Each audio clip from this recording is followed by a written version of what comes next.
সুদের প্রকার কি এবং সুদ হারাম হওয়ার ইল্লত আর দলিল কি? কত প্রকার সুদ এবং সুদ হারাম হওয়ার ইল্লত আর দলিল কি? সুদের কয়েকটি প্রকার আছে। একটা হলো রিবাল হাদিস, আরেকটা হলো রিবাল কোরআন, আরেকটা হলো রিবাল নাসিয়া, আরেকটা হলো রিবাল ফদল। রিবাল কোরআন হলো কোরআনে বর্ণিত যে সুদ, ওটাকে রিবাল কোরআন বলে। রিবাল হাদিস বলা হয় হাদিসে বর্ণিত লেনদেনের যে সুদ, ওটাকে রিবাল হাদিস বলে। রিবাল নাসিয়া বলা হয় সময়ের বৃদ্ধির বিনিময়ে অতিরিক্ত টাকা নেওয়া। যেমন আমি কারো কাছে 1 মাসের জন্য 1000 টাকা দিলাম, কাউকে 1 মাসের জন্য কত টাকা দিলাম? 1000 টাকা ধার দিলাম। ধার দেওয়ার পরবর্তীতে তার কাছ থেকে আবার যখন নিব 1 মাস পর 1100 টাকা নিলাম। সময়ের বিলম্বে আরো বাড়তি নিলাম। সময়ের বিলম্বে কি নিলাম? আরো বাড়তি নিলাম। এটাকে বলা হয় রিবা নাসিয়া। দিলাম কত? নিলাম কত? 1100। এটাকে বলা হয় কি? রিবা নাসিয়া। আরেকটা হলো রিবাল ফদল। রিবাল ফদল বলা হয় এক জাতীয় পণ্যের বিনিময়ে বাড়তি নেওয়া। এক জাতীয় পণ্যের বিনিময়ে কি নেওয়া? যেমন আমি কাউকে দিলাম 1 সের গম, তার পরিবর্তে নিলাম 1.5 সের গম। 1 পরিবর্তে 1.5, এটা কি হলো? সুদ হবে। তাহলে রিবা মোট কত প্রকার পাইলাম আমরা? 4 প্রকার। একটা হলো রিবাল কোরআন, দ্বিতীয় নম্বর হলো রিবাল হাদিস, তৃতীয় নম্বর হলো রিবাল ফদল, 4 নম্বর হলো কি? রিবাল নাসিয়া। রিবাল মূলত আমরা 2 প্রকারের সুদের কথা এখন আলোচনা করব। একটা হলো রিবাল নাসিয়া, আর একটা হলো কি? রিবাল ফদল। রিবাল নাসিয়া এটা তো বলা হলো যে আপনাকে দিল এক পরিমাণের টাকা, সময়ের বিলম্বে তার থেকে বাড়তি নেওয়া, এটা হলো কি? রিবাল নাসিয়া। আর রিবাল ফদল বলা হয়েছে যে একজাত পণ্যের বিনিময়ে বাড়তি নেওয়া। যেমন আল্লাহ রাসূল সাল্লাল্লাহু আলাইহি ওয়াসাল্লামের হাদিস আছে, আয-যাহাবু বিয-যাহাবি ওয়াল ফিদ্দাতু বিল ফিদ্দাতি ওয়াল বিররু বিল বিররি ওয়াশ শাইরু বিশ শাইরি ওয়াত তামারু বিত তামারি ওয়াল মিলহু বিল মিলহি মাসালান বিমাসালিন ইয়াদান বিয়াদিন ওয়াল ফদলু রিবা। বলা হয়েছে কিনা? স্বর্ণের বিনিময়ে স্বর্ণ নেওয়া, রূপার বিনিময়ে রূপা নেওয়া, জবের বিনিময়ে জব নেওয়া, তারপরে গমের বিনিময়ে গম নেওয়া, খেজুরের বিনিময়ে খেজুর নেওয়া, লবণের বিনিময়ে লবণ নেওয়া ইত্যাদি সমপরিমাণ যদি হয়, মাসালান বিমাসালিন সমপরিমাণ যদি হয়, হাত বহাত যদি হয়, তাহলে তা বৈধ। তবে যদি ওয়াল ফদলু রিবান, যদি অতিরিক্ত হয় তাহলে সেটা কি হবে? সুদ হবে। তাহলে সেটা কি হবে? সুদ হবে। এখন যে বিষয়টা আমরা আলোচনার বিষয় হলো সুদ হারাম হওয়ার দলিল কি? সুদ হারাম হওয়ার দলিল কি? পূর্বে আমরা নিজেরাই আলোচনা করেছিলাম, ফাইন লাম তাফআলু ফাযানু বিহারবিন মিনাল্লাহি ওয়া রাসূলি। আল্লাহ তাআলা নিজেই বলেন যে যদি তারা সুদের কারবার বন্ধ না করে তাহলে আল্লাহ ও তার রাসূলের পক্ষ থেকে কি? যুদ্ধের ঘোষণা। যদি সুদের কারবার তারা বন্ধ না করে তাদের জন্য কিসের ঘোষণা? যুদ্ধের ঘোষণা। আচ্ছা, কোন জায়গার ভিতরে কোন বিষয়ে যুদ্ধ পর্যন্ত ঘোষণা করে দিলে তাহলে এটাকে একেবারে কঠিন পদক্ষেপ নেওয়া বলা হয় না? তাহলে সুদ যদি হারাম না হতো তাহলে এত বড় কঠিন পদক্ষেপ নেওয়া হতো?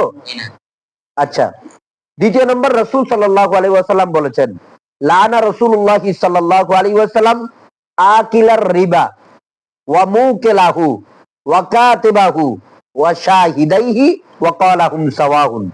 রাসূল সাল্লাল্লাহু আলাইহি ওয়াসাল্লাম অভিশাপ দিয়েছেন সুদখোরকে, সুদদাতাকে, সুদের লেখককে ও সুদের সাক্ষীদেরকে, সকলকে রাসূল সাল্লাল্লাহু আলাইহি ওয়াসাল্লাম কি দিয়েছেন? লানত দিয়েছেন। বলেছেন এরা সবাই এক বরাবর। সবাই কি? এক বরাবর। তাহলে সুদের কারবার যাকে বলে তাকেও অভিশাপ দিয়েছেন, সুদের লেখালেখি যে করে তাকেও অভিশাপ দিয়েছেন, সুদের সাক্ষী যে হয় তাকেও অভিশাপ দিয়েছেন। অর্থাৎ সুদের সাথে সংযুক্ত হইলে সে অভিশপ্ত। সে কি? অভিশপ্ত। যাই হোক, এখান দ্বারা বোঝা যায় স্পষ্ট সুদের কারবার কি? হারাম। এরপর আমরা দেখেন বর্তমান আধুনিক বিজনেস সেক্টরে যেমন অবস্থা চলতেছে, অর্থাৎ নতুন নতুন বিজনেস সেক্টরে তারা কি করতেছে, তারা বিজনেস করবে, তারা কয়েকটা প্রজেক্ট নিবে, কয়েকটা প্রজেক্টের ডিল তারা ওকে করে রাখে, ওকে করার পরবর্তীতে তারা ব্যাংক থেকে এই প্রজেক্ট গুলো সম্পূর্ণ করার জন্য ব্যয়বহুল হারে তারা সুদ নিয়ে থাকে। বোঝা আপনাকে যে আমরা এত বড় যে লোন দিব, এত হাজার কোটি টাকার যে লোন দিব, আমাদেরকে আপনি ডকুমেন্ট কি দিবেন? তো সে কি করে, তিনটা প্রজেক্টের তিনটা ডকুমেন্ট তাদের সামনে পেশ করে, যে দেখেন আমার এই কাগজপত্র গুলা আপনাদের কাছে আমি দিলাম। তো বলেন যে আপনি কত হাজার কোটি টাকা লাগবে, আপনি নিয়ে যান, আপনি ব্যবসা করেন, তবে আমাদেরকে এখান থেকে কি দিবেন? ইন্টারেস্ট দিবেন, প্রফিট দিবেন, মুনাফা দিবেন, ঠিক আছে কিনা? অর্থাৎ সুদ দিবেন। কি দিবেন? সুদ দিবেন। তো যাই হোক, তারা এখান থেকে সুদ নেয়, সুদ নেওয়ার পরবর্তীতে তারা এখানে কি করে, ওই নিজেরা সুদ নেয় কয়েক পার্সেন্ট, নিজেরা কথা কথা 80%, 70% তারা ব্যাংকাররা নিজেরাই রেখে দেয়, বাকি যে অ্যাকাউন্ট হোল্ডাররা আছে, যে আমি তুমি যারা যা অ্যাকাউন্ট করে থাকে, সাধারণত সাধারণ মানুষ যারা, এদেরকে বাকি অংশগুলা দিয়ে থাকে। কথা বুঝেছে কিনা? তাহলে তারা তো একটা অংশ রাখে, রাখার পর বাকি অংশগুলা কি করে, তাদেরকে দিয়ে দেয়। যাই হোক, এই সুদ হারাম হওয়ার ইল্লতটা কি হতে পারে? আল্লাহ সুবহানাহু ওয়া তাআলা বলছেন, ওয়ালা তাকুলু আমওয়ালাকুম বাইনাকুম বিল বাতিল, তোমরা তোমাদের সম্পদ পরস্পরের মধ্যে অন্যায়ভাবে কি করিও না, বক্ষণ করিও না। সূরা বাকারার ভিতরে আল্লাহ সুবহানাহু ওয়া তাআলা কথাটা বলছেন। তাহলে অন্যায়ভাবে যে আমরা এটা বক্ষণ করতেছি, এটা কিভাবে বুঝলাম? এটা অন্যায়ভাবে বক্ষণ করা হচ্ছে, অবশ্যই অন্যায়ভাবে বক্ষণ করা হচ্ছে। কেন? এক নাম্বার, সুদ এটা এমন একটা উপায় যেখানে কেউ পরিশ্রম না করে, কেবল টাকা দিয়ে অন্যের সম্পদ থেকে সে কি করে, লাভ নেই। এই অবৈধ উপার্জন একটা কি, হারাম। কারণ আমি কোন ধরনের উপার্জন করলাম না, শুধুমাত্র টাকা দিলাম আর এখান থেকে লাভ নিলাম, এটা একটা অবৈধ উপার্জন। দ্বিতীয় নম্বর হলো, এটা একটা হলো সহানুভূতি ও সমাজ কল্যাণের বিপরীত কর্ম। সহানুভূতি ও সমাজ কল্যাণের কি, বিপরীত কর্ম। তৃতীয় নম্বর হলো, ইসলামিক অর্থনীতি এসেছে মানুষকে সাহায্য করার জন্য, সদাচরণ করার জন্য, সহযোগিতা করার জন্য। আর সুদের কারবারের ভিতরে শুধুমাত্র লোভ, কৃপণতা, মানুষের মানে দুর্ভিক্ষ অবস্থায়, মানুষের কষ্টের অবস্থায়, মানুষের সমস্যার অবস্থায় সুযোগে কাজে লাগানো। একজন মানুষ দরিদ্রতা অবস্থায় আছে, এই অবস্থায় সে তার মেয়েকে বিয়ে দিতে পারতেছে না। একজন মানুষ দরিদ্রতা অবস্থা আছে, তার ছেলেকে পড়ালেখা করাইতে পারতেছে না, তার অভাবের কারণে সে ঘর করতে পারতেছে না। এমন টাইমে অন্যের টাকার ধার নেই, অন্যের কাছ থেকে কিনে টাকা ধার নেই, আর তুমি তার এই অভাবের সুযোগকে কাজে লাগাইয়া তাকে টাকা ধার দিছো, ঠিক আছে, তবে তুমি কেমন মানুষ যে তার থেকে 100 টাকা দিয়ে 150 টাকা নিচ্ছ, 1 লক্ষ টাকা নিয়ে 1,10,000 টাকা নিচ্ছ। এটা কোনো মানুষত্বের পরিচয় না, এটা কোনো কি না, মানুষত্বের পরিচয় না, বরং এটার ভিতরে তোমাকে লোভ শিখায়, এটার ভিতরে তোমাকে কি শিখায়, নিষ্ঠুরতা শিখায়, অত্যাচার শিখায়। সুদ মানুষকে সদাচরণ শিখায় না, এটা মানুষের বিবেকেও ধরে, তুমি তার সুযোগটাকে কাজে লাগাইছ। সুতরাং এটাই বোঝা যাচ্ছে, ওয়ালা তাকুলু আমওয়ালাকুম বাইনাকুম বিল বাতিল, এটাই এখান থেকে বোঝা যাচ্ছে। তো সুদ কি কল্যাণকর না অকল্যাণকর? অকল্যাণকর। এটাই সুদ হারাম হওয়ার ইল্লত। 5 নাম্বার ধরেন, সুদ হারাম হওয়ার জন্য যারা দলিল আর যুক্তি দিচ্ছে তাদের দলিলের খণ্ডন কি? আমরা বলছিলাম না কয়েকটা বিষয়। আরেকটা বিষয় হলো কি, কেউ কেউ সুদকে হালাল করার জন্য উঠে পড়ে লাগছে, তাদের দলিলগুলা কি? কোরআনের স্পষ্ট, কোরআনে সুদ সম্পর্কে যে ওয়াইদ আসছে একেবারে স্পষ্ট বিষয় দেয়। তবে তারা বলতেছে কোরআনে সুদ সম্পর্কে যে ওয়াইদ গুলা এসেছে, এই ওয়াইদ গুলা হলো ব্যক্তিগত সুদের ক্ষেত্রে, কমার্শিয়াল সুদের ক্ষেত্রে নয়। অর্থাৎ আরব বিশ্বে যখন দুঃখ দুর্দশার ভিতরে তারা জীবন কাটছে, তারা যখন একবেলা খাওয়ার জোটে নাই, তাদের যখন ছেলে সন্তানকে আরাম আয়েশে রাখার জন্য কোনো বন্দোবস্ত তাদের ছিল না, তখন তারা যারা ধনী, ওই গরিব লোকরা তাদের থেকে কি নিত, সুদ টাকা নিত, ধার নিত। তো যাদের থেকে টাকা ধার নিত, দেরহাম নিত, দিনার নিত, তখন তারা বলতো কি, তোমাকে আমি ধার দিতে প্রস্তুত, তোমাকে আমি টাকা দিয়ে সহযোগিতা করতে প্রস্তুত, তবে তুমি আমাকে এতদিন পরে আমাকে এত টাকা দিবা। অর্থাৎ তোমার, সে যদি তাকে 50 দেরাম দিত, তার থেকে নিত 55 দেরাম। সে যদি তাকে 70 দেরাম দিত, তার থেকে নিত 80 দেরাম। আচ্ছা, কি এটা কি সহানুভূতি? ভুলেও সহানুভূতি না। আল্লাহ রসুল সাল্লাল্লাহু আলাইহি ওয়াসাল্লাম বলছেন, ঋণ দিতে, ঋণ দেওয়ার ভিতরে কল্যাণকর, ঋণ দেওয়ার ভিতরে কল্যাণ আছে, আত্মসাৎ করার ভিতরে কখনো কল্যাণ নাই। এরকম ভাবে আরব বিশ্বে তারা এরকম করে লেনদেন করত। এখন একদল আইসা বলতেছে, আমরা যে কমার্শিয়াল সুদটা নিই, কমার্শিয়াল সুদটা কি? কমার্শিয়াল সুদ হলো এই যে কিছুক্ষণ আগে বললাম, আমি প্রজেক্ট নিলাম, আমার প্রজেক্টের দলিল নথিপত্র গুলা ব্যাংকে উপস্থাপন করলাম, ব্যাংক থেকে ওই কাগজপত্রের মাধ্যমে আমি ব্যয়বহুল হারে লোন নিলাম। এই লোন নেওয়ার পর এখান থেকে আমি প্রফিট, অর্থাৎ যাই হয় আমার যে লাভগুলা হয় এটার একটা অংশ আমি ব্যাংকে দিলাম। এটাকে বলা হয় কমার্শিয়াল সুদ। এটাকে কি বলা হয়? কি কমার্শিয়াল সুদ।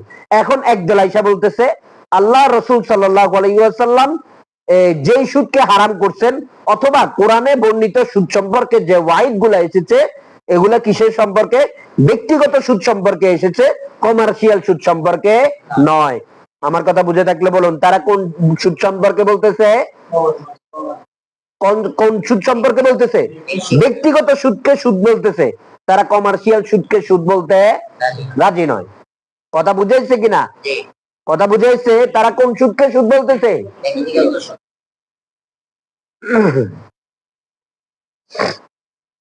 যাই হোক, এই সমস্ত লোক যারা এরা দাবি করে ব্যাংকিং সেক্টরে, তারা বলে, তাদের যুক্তি হলো যে এইখান থেকে কিছু ব্যবসা করার পর, তাদেরকে দেওয়ার পর, ব্যবসা করার পর যে প্রফিটটা আসবে, এখান থেকে আমরা কিছু রাখলাম, তোমরা কিছু দিলাম।